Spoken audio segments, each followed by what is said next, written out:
They always say power moves in silence. But what they don't tell you is that silence can also scream, loud enough to make a boardroom stop breathing. At exactly 3:47 p.m. on a cold Wednesday afternoon in Seattle, I walked into a meeting room where every person in a tailored suit thought I was just another strategist, a silent advisor, invisible, dispensable. What they didn't know was that I built the very system they were now begging to be saved by. My name is Ethan Cole, and 6 months ago, I was erased from a company I gave 17 years of my life to, Westbridge Tech, a rising star in predictive logistics. When I joined, we were a 5-person team with a dream and an empty WeWork subscription. By the time they fired me, we were valued at $4.2 billion. And yet, all it took was one act of integrity, one refusal to train the CEO's girlfriend for a job she didn't deserve, for everything I'd built to be stripped away in a blink. No warning, no hearing, just a locked account, a cold HR meeting, and a non-disparagement clause wrapped in legal fluff. They thought I would disappear, fade out quietly, take the check, take the hit, and never look back. But I didn't disappear. I rebuilt, and this time I did it in silence. See, power doesn't always look like a raised voice or a dramatic exit. Sometimes real power looks like walking back into the room you were pushed out of. Only now, you're holding the pen they need to sign their future. The first time they removed me, I walked out with nothing but a cardboard box and a name they tried to delete from the system. No email, no goodbye, just erasure. But today I wasn't walking into their office as an employee. I was walking in as their last hope. Because while they celebrated flashy titles and nepotism hires, I was designing Narion, a system so precise, so quietly effective, that it had already reshaped 3 logistics firms before Westbridge even realized we existed. And now, as their dashboards flicker with client churn, contract losses, and internal chaos, guess whose architecture their future depends on? I didn't raise my voice. I didn't demand recognition. I simply became essential. And now they've scheduled a discovery session. High priority, urgent, requested by their new director of strategic vision, a woman who once stood in my office and couldn't explain the difference between back-end integration and front-end reporting. They don't know I'm the architect. They don't know that the strategist they're meeting at 3:47 p.m. is the ghost they thought they buried. But they're about to. And when they do, when the realization creeps across that conference table, one nervous glance at a time, I won't have to say a word. Because this time, I'm not here to prove anything. I'm here to reclaim everything. Seattle, 6 months earlier. It started with a Post-it note. I had just returned from a cross-vendor compliance review, still shaking off the tension of a morning full of red flags and misaligned SKUs, when I saw it, bright yellow, stuck crookedly to my desk phone. Daniel wants to see you. Conference room B. Now, no subject, no context, just that. In most companies, a summons from the CEO comes with an Outlook invite, a subject line, maybe even a courtesy heads up from an executive assistant. But this was a command. I pocketed the note, adjusted my collar, and walked toward conference room B with the quiet steadiness that only comes from nearly 2 decades of putting out fires for people who didn't always remember your name in quarterly reports. Daniel Crawford was already there when I entered, sleeves rolled to the elbow, Rolex peeking out like a smug secret. His posture screamed confidence, the kind of confidence born not of experience, but of insulation, of being praised too often by people who needed his approval too badly. Ethan, he nodded, but didn't offer a seat. That was my first clue. We got someone new joining the strategy group, he began. Madison Avery. She'll be our new director of strategic vision. I blinked once. Director? That's a senior-level title. I said slowly, not confrontational, just confused. He smiled faintly, like a poker player holding an ace. She's got potential, fresh energy, good instinct. I wanted to train her, get her up to speed on our core systems, the integration model, vendor protocol, the whole stack. I felt the first flicker of unease. I had met Madison once, briefly, at the company's summer gala.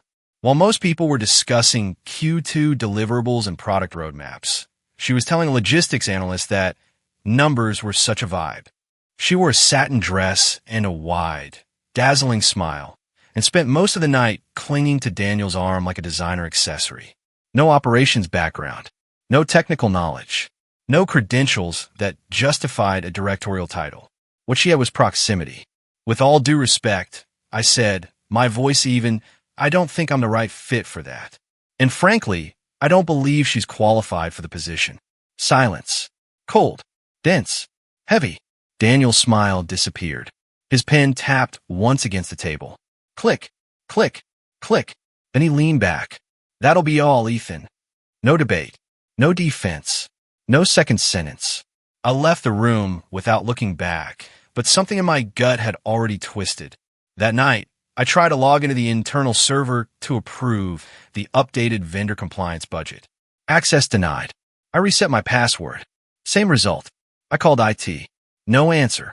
I messaged my assistant. No response. I emailed HR. An auto reply. Thank you for your message. We'll be in touch regarding next steps. By morning, my keycard didn't work. My email address had been deactivated. I was no longer listed in the internal directory. It wasn't a termination. It was a quiet erasure.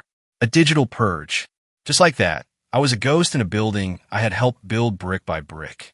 And the only reason? I refused to train someone who had no business being in the room. They didn't call a firing. HR called it a mutual separation, the kind they wrap in legal paperwork and a severance package fat enough to feel like hush money. I sat through the explanation silently, watching as the HR rep pointed to the clause about knowledge transfer. Madison's name was printed there in bold under recipient of transitional insight. My insight, the systems I had designed, the models I had created, the vendor relationships I had cultivated over 17 years. They wanted me to hand it all over like I was passing down antique furniture. I didn't sign. Instead, I stood up, left the folder on the table, and walked out. They had erased my name from the system, but not from the architecture. They had removed my badge, but not my value. And as I stepped into the elevator one last time, I knew two things with absolute clarity. They thought they buried me, but they had just unchained me. 6 months before the boardroom. Reinvention doesn't start with a plan. It starts with silence. For the first few weeks after leaving Westbridge, I didn't do much of anything. No resumes. No LinkedIn updates. No calls. I didn't even tell my family the full story. I just disappeared from their radar the way I had disappeared from the company's records. Each morning, I brewed coffee like always. Black, strong, bitter. And each morning, I stared at my screen, blinking at the emptiness of a future that once felt so scripted. I had built my life around Westbridge, around stability, legacy, logic, and in one swipe of Daniel Crawford's pen, I became a man without a mission. Until the phone rang. I almost didn't answer. The number was unknown, but something in me, call it curiosity, call it desperation, clicked accept.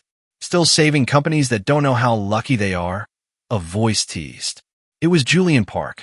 We hadn't spoken in 4 years, not since the failed merger between two supply chain software firms that he and I had tried to reconcile from opposite sides of a $30 million mess. I remembered him as sharp, fast-talking, and relentless in his pursuit of elegant systems. Now he sounded different, calmer, focused. I've been working on something, he said. It's raw, but it could be revolutionary. And I need a partner, someone who understands the battlefield from the inside. Are you free for lunch? The next afternoon, I sat across from him at a quiet cafe on Mercer Street. It was raining, the kind of steady Seattle drizzle that felt less like weather and more like atmosphere. Julian slid his laptop across the table. No small talk, no sales pitch, just one word glowing on the screen, nary on. What is it? I asked. He tapped the trackpad. A dashboard loaded. Minimalist. Dark mode. Elegant graphs danced across the screen. It's an adaptive decision intelligence platform. AI-powered, designed to replicate the judgment of a strategic team.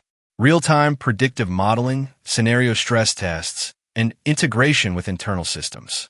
Think of it as a brain. A clear, unbiased brain that never sleeps. I leaned in. Julian continued. But I need someone who knows the language of corporations. Someone who's lived the politics, the bottlenecks, the broken charts, the fire drills at 2 a.m. I've got code. I need combat experience. I didn't say yes immediately. I still wore the burn of Westbridge on my skin. But something in the way Julian said combat experience made a part of me sit up straighter. In the weeks that followed, we built in secret. We met in co-working spaces after hours, signed NDAs with fake company names, ran tests on borrowed servers. I used my middle name, E. Martin, on all internal files. No LinkedIn activity. No press. No photos. Narion became our obsession. We weren't chasing glory. We were chasing elegance. Systems that could pivot faster than a quarterly report, dashboards that didn't just display data, but spoke insights. I didn't want recognition. I wanted precision. My evenings became our lab. While Madison paraded her title on Westbridge's social posts, I was diagramming chain of custody workflows and optimization loops in notebooks filled with ink and quiet rage. Every feature we developed had a purpose. Every line of logic was built from something I had once watched collapse inside a boardroom full of egos. Our first prototype took 4 months. A logistics firm based in Chicago, Connexa Transport, agreed to pilot the platform after losing 2 major contracts in Q2. They had no idea who was behind it. They just knew they needed help. 2 weeks into the rollout, Narion flagged 3 operational inefficiencies. By week 3, Connexa saved over $400,000 by restructuring vendor performance metrics and reassigning underutilized assets. Julian celebrated. I just nodded. I wasn't surprised. The system worked because it had been built by someone who had been buried under the debris of broken hierarchies and still made them function. We didn't teach Narion what strategy meant.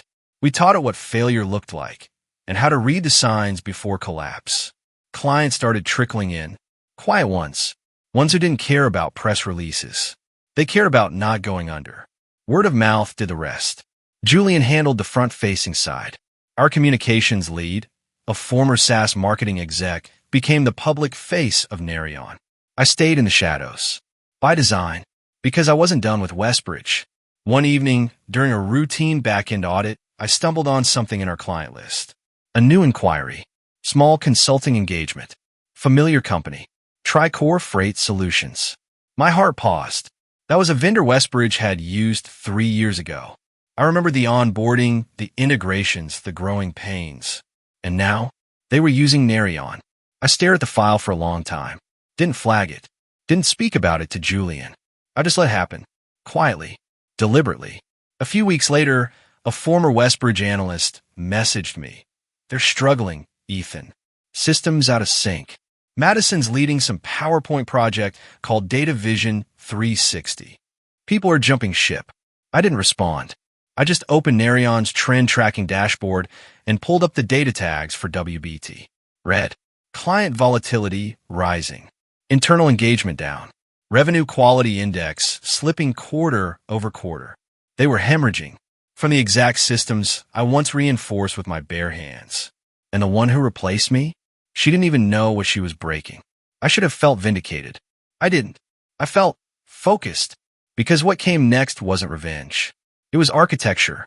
It began like most things in business, with a calendar invite and a layer of desperation hidden beneath polished subject lines. Discovery session request. Strategic partnership inquiry. Sender. board.liaison@westbridgetech.com. Status. Urgent. High priority. Requested by internal leadership. I stared at the email for a long time before forwarding it to Julian with one sentence. They don't know it's me. His reply came instantly. Perfect. You'll join as advisor EM. No camera. No name. Just presence. We scheduled the meeting for 2:30 p.m. on a Thursday. It was to be a virtual discovery session. The Westbridge team wanted a walkthrough of Narion's predictive intelligence engine to assess feasibility for internal alignment initiatives, they said, which was just corporate jargon for we're lost and need help. I didn't need revenge. I needed silence. The kind that builds tension in every corner of screen. The kind that reminds people of what they threw away without saying a word. I joined 5 minutes early. Mic muted. Camera off. Username, Advisor EM. My role was clear. Observer, strategist, quiet architect. Then they logged on. First came Daniel Crawford, still in his crisp navy suit, but visibly leaner, wearier. His trademark arrogance had thinned around the edges. Maybe it was stress. Maybe it was decline. Next, Madison Avery, wearing a blazer 2 sizes too large. Too eager. Too rehearsed. Her smile came too fast. She greeted Julian with exaggerated enthusiasm. "We're really excited about this opportunity," she chirped, like someone trying to stay upbeat in the face of mounting panic. Then came the others: CTO, CFO, 2 directors. Most looked curious. A few looked downright desperate. Julian opened smoothly. Calm, polished, confident. "Welcome, everyone.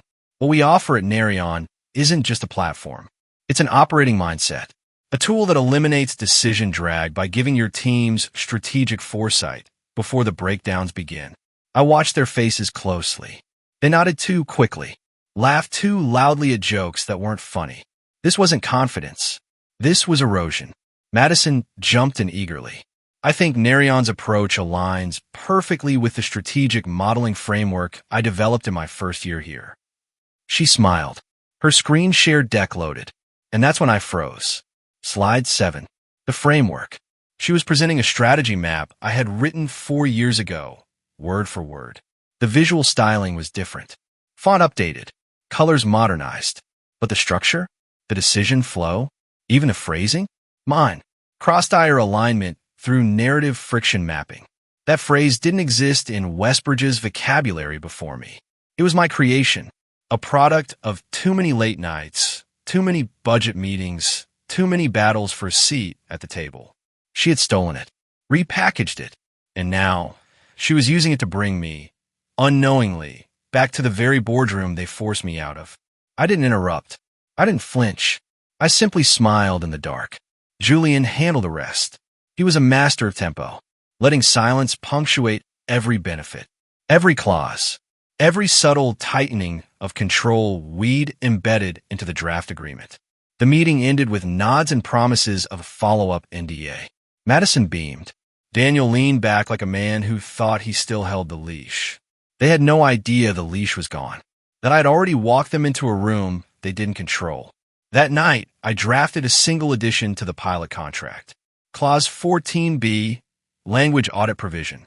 All strategic documentation submitted to Narion would be checked for originality using internal analysis tools.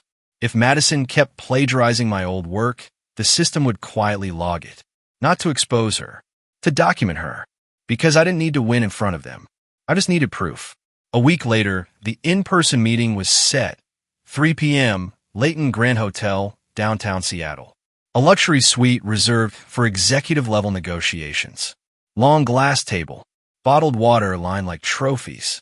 The kind of room that pretended to be neutral while reeking of tension. I arrived 5 minutes late. By design, Julian was already seated across from Daniel and Madison. Legal teams on both sides.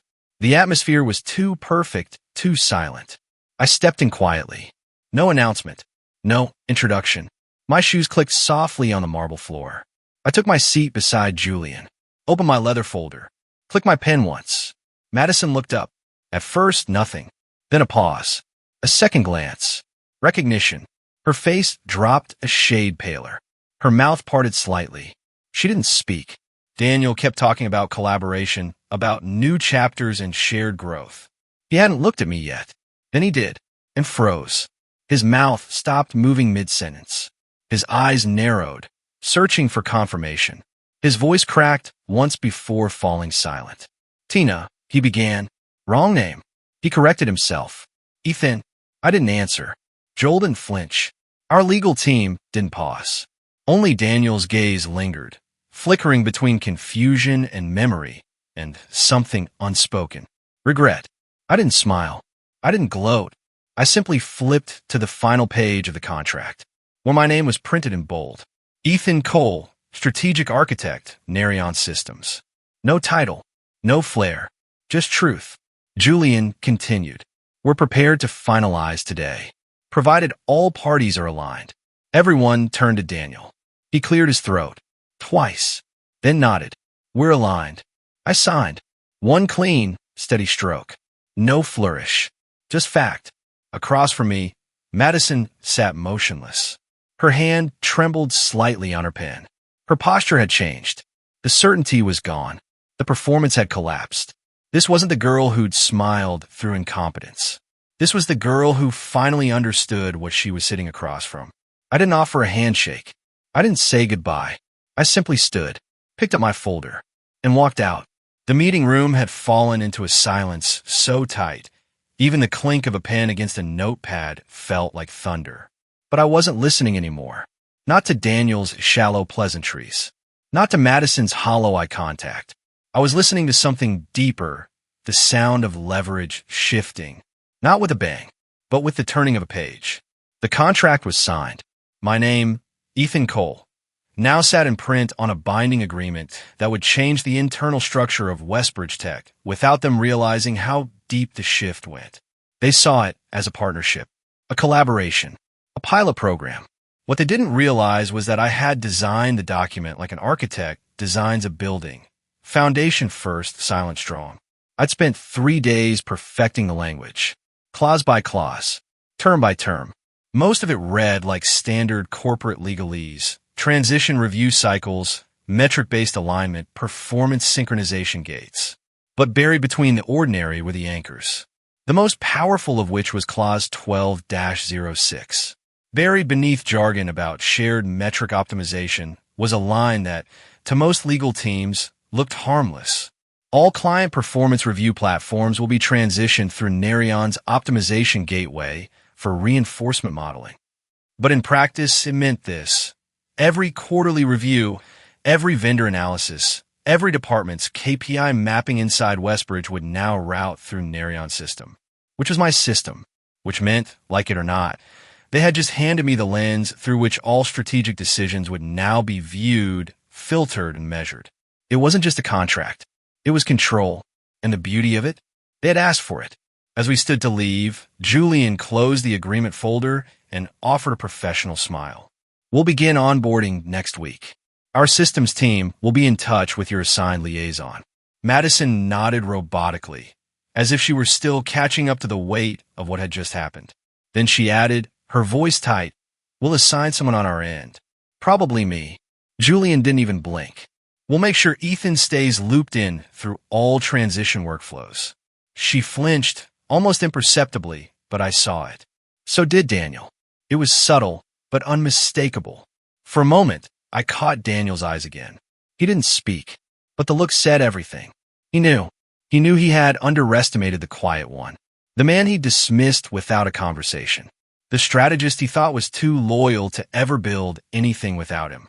And now that man was sitting across the table, dictating the tools by which his entire empire would be measured going forward.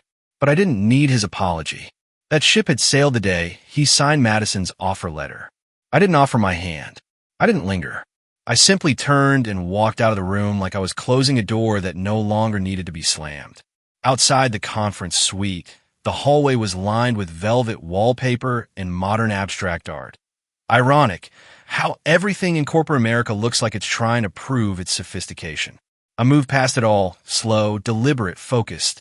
By the time I reached the street, the late afternoon light had softened to gold. I paused outside the revolving doors, feeling the cool Seattle breeze brush against my jacket. People moved around me. Conference attendees, hotel guests, consultants with messenger bags slung across their shoulders. But I was in no rush. I had walked out of this company once before, with a cardboard box, an erased login, and a heart full of bitterness. But this time, I walked out with blueprints signed in ink, systems rigged in my favor, and the quiet, still kind of power that doesn't need applause. It just needs time. Later that evening, as I sat in the Narion lab across town, our small, sunlit co-working space on the second floor of a startup hub in Capitol Hill, I reviewed the onboarding deck one last time. Our implementation roadmap wasn't just about technology. It was a psychological roadmap, too. Every sync would pull more dependency. Every report would condition them to our metrics. Every dashboard would rewire their strategic reflexes to mirror ours. And when the 3-month pilot ended, they wouldn't be evaluating whether Narion worked. They'd be asking how they ever functioned without it. That was the game. Not revenge. Integration. You don't burn down the house that exiled you. You install the plumbing, reroute the wires, and make it so your blueprint is the only one that can keep the lights on. Just before midnight, my phone buzzed. An unknown number. I let it ring, let go to voicemail. But a minute later, a text followed. This is Alan Grayson. We met at the Canwell Advisory Roundtable. I've followed Narion's trajectory. If you ever want to talk about a formal CEO position, I have a board ready to back you. I stared at the message for a long time. Then I turned off the screen. Not because I wasn't tempted, but because I didn't need it. Not yet. Because tonight wasn't about titles or thrones. Tonight was about something far more valuable. Alignment. The system I built had been activated. The walls were closing in, not by force, but by consent. And as Westbridge slept, thinking they had just signed a vendor agreement, they didn't know they had just surrendered their compass. One page at a time. Power isn't just a position. It's a pattern. And patterns, if designed right, don't scream. They whisper. They embed. They become default before anyone realizes they ever had a choice. That was the philosophy behind Narion. Not dominance, not disruption, but quiet dependency. The kind that grows in increments until it's no longer questioned. 3 weeks into the Westbridge pilot, I started noticing the patterns forming exactly the way I'd intended. The first sign was in the sync logs. Line managers responding quicker to Narion's system alerts than to their own directors. Then came the shift in tone from their internal communications team. Emails with phrases like per Narion's recommendation and flagged by the external modeling team. We weren't just a tool. We were the backbone. And Madison? She still hadn't realized she was building her leadership narrative on top of my original architecture. The reports she proudly submitted were filled with performance insights generated by modules I designed. The frameworks she referenced in town halls had been modeled on my decision trees. Her own strategic updates began to mirror our system's cadence, vocabulary, logic. She was unknowingly becoming fluent in my language. But I didn't correct her. I watched, because the more she leaned on what she thought she'd claimed, the deeper she sank into the structure I controlled. One evening, Julian called me into a strategy huddle. We're onboarding 3 new mid-tier clients this month. One of them is a Westbridge competitor. You want to run point? I paused. No, I said. Let them come to us first. We don't chase shadows. We cast them. Julian smiled. You really are building this like a chess game. Not chess, I said quietly. More like a virus. One that helps the host until the host realizes it can't live without it. And that's exactly what Westbridge was becoming. Not a client. A host. By the 5th week, I noticed Madison's team sending Narion direct requests without looping in their own internal leads. Won't even CC me by name. Ethan Cole. No advisor. No alias. Just me. I replied with a short insight summary and let the system take over the rest. The next morning, she called Julian. I could hear her voice through the wall in our workspace, tightly composed, but clearly uneasy. I didn't realize Ethan was directly involved, she said. Julian's response was smooth, almost amused. He's always been involved. You just didn't know you were using his systems all along. Silence on her end. Then, right makes sense. But it didn't. Not to her. Not yet. Because when you build a palace on borrowed blueprints, every step forward feels a little unsure. Week 6. An emergency sync. Westbridge had lost a key vendor account due to a misalignment between warehouse systems and delivery projections. The same issue I had flagged during my final year. The one they'd ignored when I recommended an overhaul. Narion caught it in 15 minutes. Our fix restored the vendor pathway and recovered $220,000 in delayed revenue projections. Madison presented the recovery at the executive meeting like it was her idea. I didn't object. I just added a line in the back-end metadata of the report. Origin, ECS model, Cole version 3.2. Julian saw it later and chuckled. Subtle. I nodded. Permanent. Then came the moment that changed everything. The board member, Grant Holloway, the same one who once asked why I'd been let go, reached out privately. I've been reviewing Narion's back-end protocols, he said over coffee. And Ethan, it's clear. You're not just the strategist. You're the architect. Why aren't you out front? I smiled. Because strategy isn't about being seen, I replied. It's about being followed before they realize they're following. He sat back, stunned, then slowly nodded.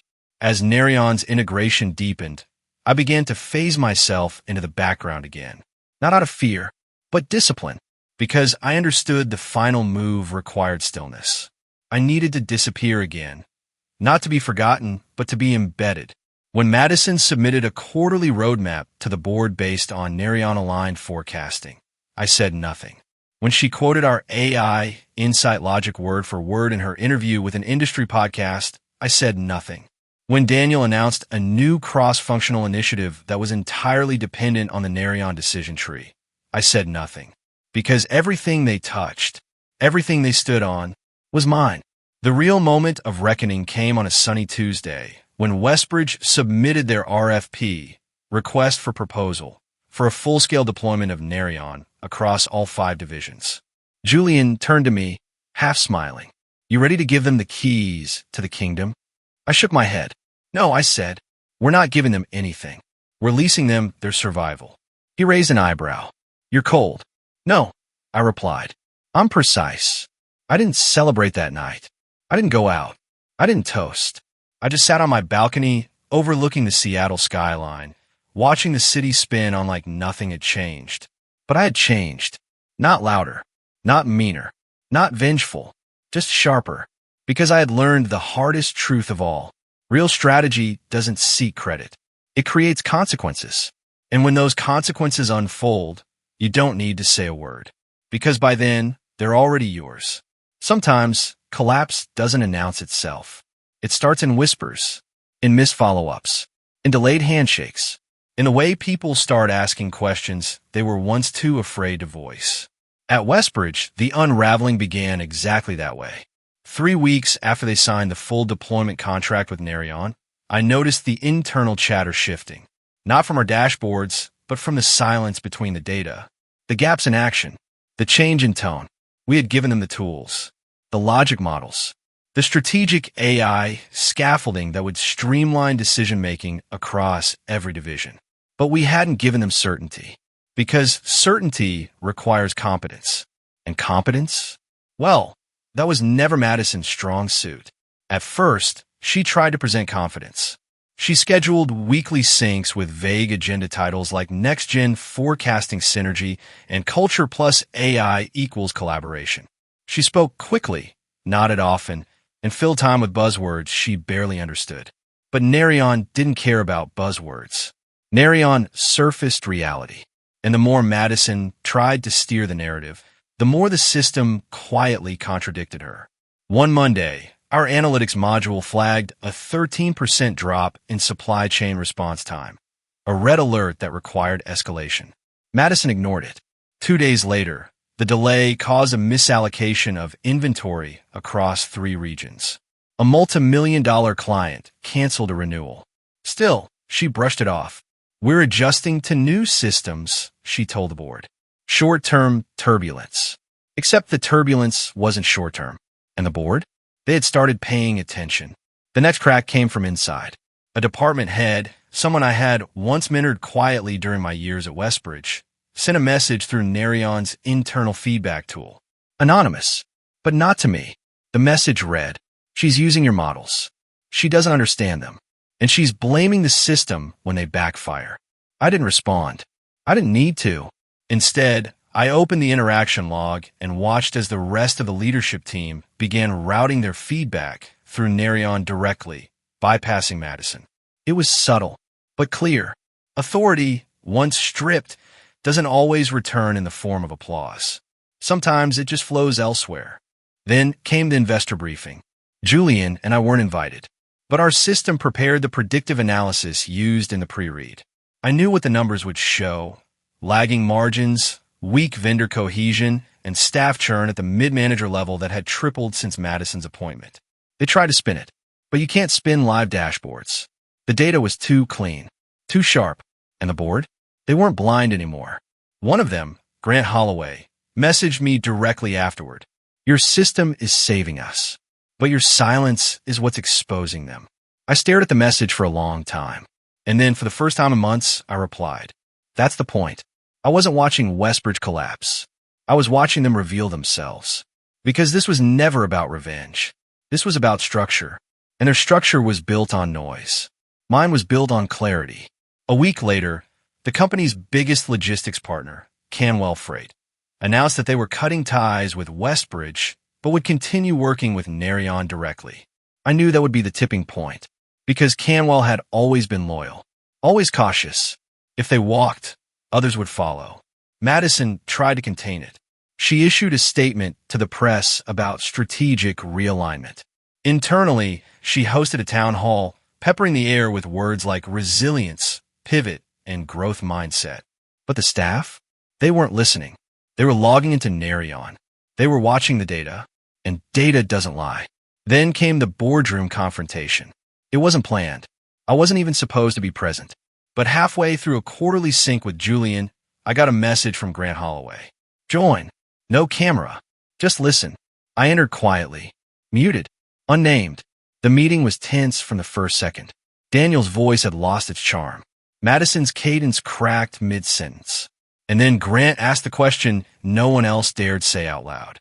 Why is the person who built this system not at this table? Silence. Daniel shifted in his seat. Madison stammered something about team collaboration and shared inputs. But the tone had changed. The room had shifted. And once perception shifts in a boardroom, logic follows. Later that week, Julian sent me the updated org chart. Madison was reassigned Strategic Outreach Lead. A title with no teeth. A nameplate with no real meetings. Daniel remained CEO. But now, all strategic review processes would be handled through Narion per Clause 12-06. Which meant I wasn't at the table. I was the table. That night, I walked past the Westbridge building for the first time since I'd been erased. I didn't go in.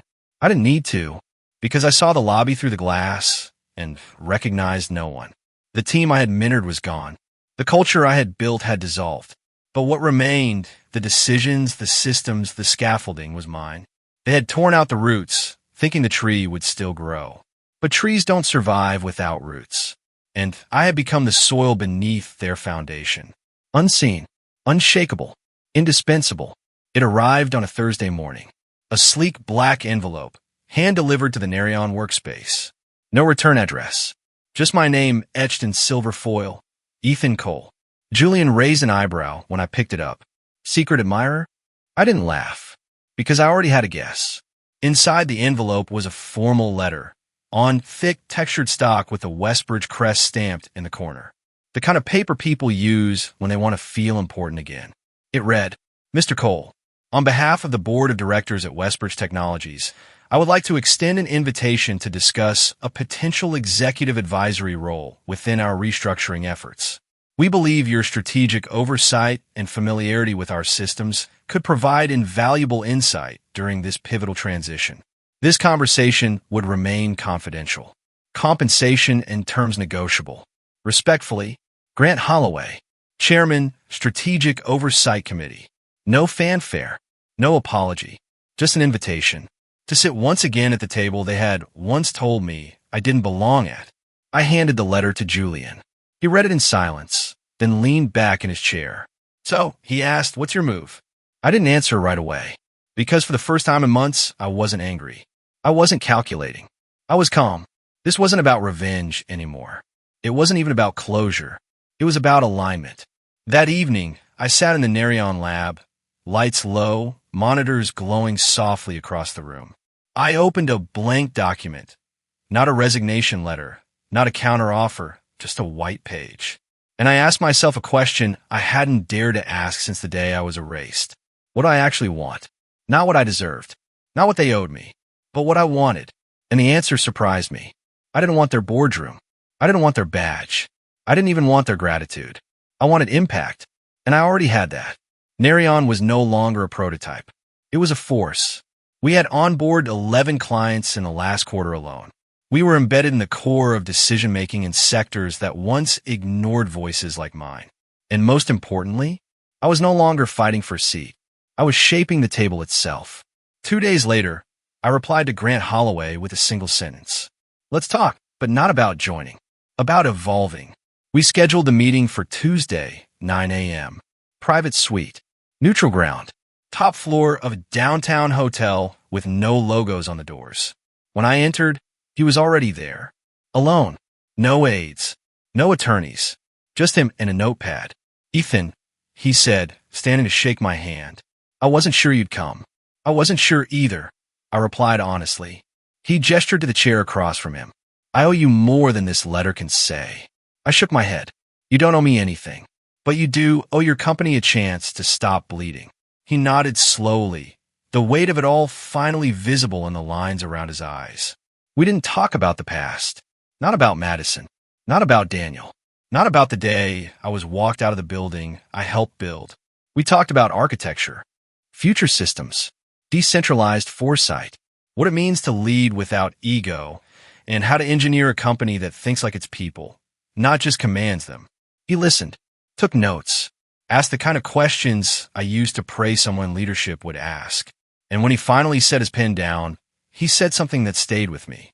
"You didn't burn us down. You made us realize we were never fireproof." He offered me a formal partnership, a joint initiative to expand Narion's principles across Westbridge's ecosystem, not as a hire, but as an equity-bound architect of the future. But I declined.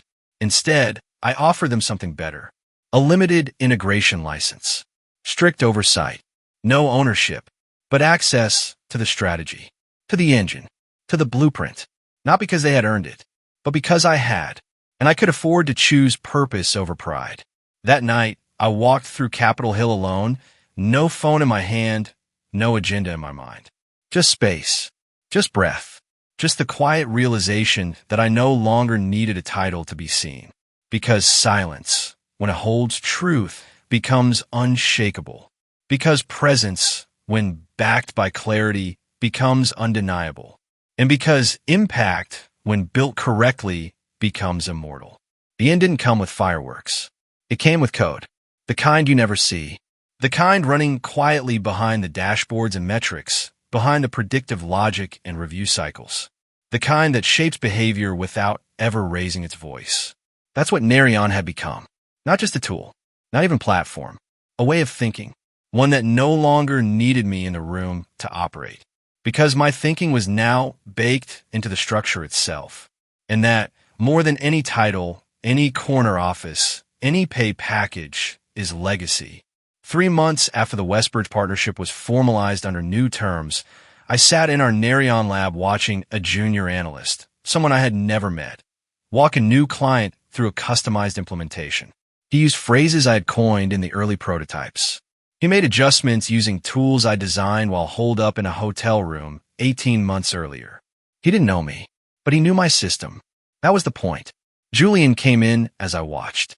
He didn't speak at first, just handed me a manila folder with a small label. Narion Labs, Expansion Proposal, Europe. Inside was a plan. 6 countries, 2 pilot cities per region. Government-level interest in adaptive urban infrastructure design. He looked at me and smiled. This could be the next frontier. I nodded. Slowly. "I'm not going." He blinked. "You're not. I'll build the architecture. I'll shape the logic. But someone else can run it. I don't need to be the one flying to Berlin to explain what the system already explains itself." Julian leaned back in his chair. "You're walking away?" "No," I said. "I'm walking within. I've already arrived." That weekend, I returned to a place I hadn't visited in years. A small storage unit on the south side of Seattle. Unit 304. I hadn't opened it since the day I walked out of Westbridge with that cardboard box full of plaques, old notebooks, and a thank you letter from a logistics partner we helped rescue from bankruptcy. Inside, it smelled faintly of dust and old ambition. I pulled out one thing, a worn leather journal with torn edges. My original systems map. The first drawing of what would eventually become Narion's foundation. I flipped through the pages. My handwriting was messier than I remembered, but the structure was all there: decision loops, reinforcement triggers, predictive layers. I smiled, not because I missed it, but because I had already surpassed it. Then I did something I hadn't expected to do. I left the notebook behind, not out of bitterness, but because I didn't need it anymore. What once existed only in ink now existed in servers, in contracts, in outcomes across industries and oceans. I wasn't erasing the past. I was outgrowing it.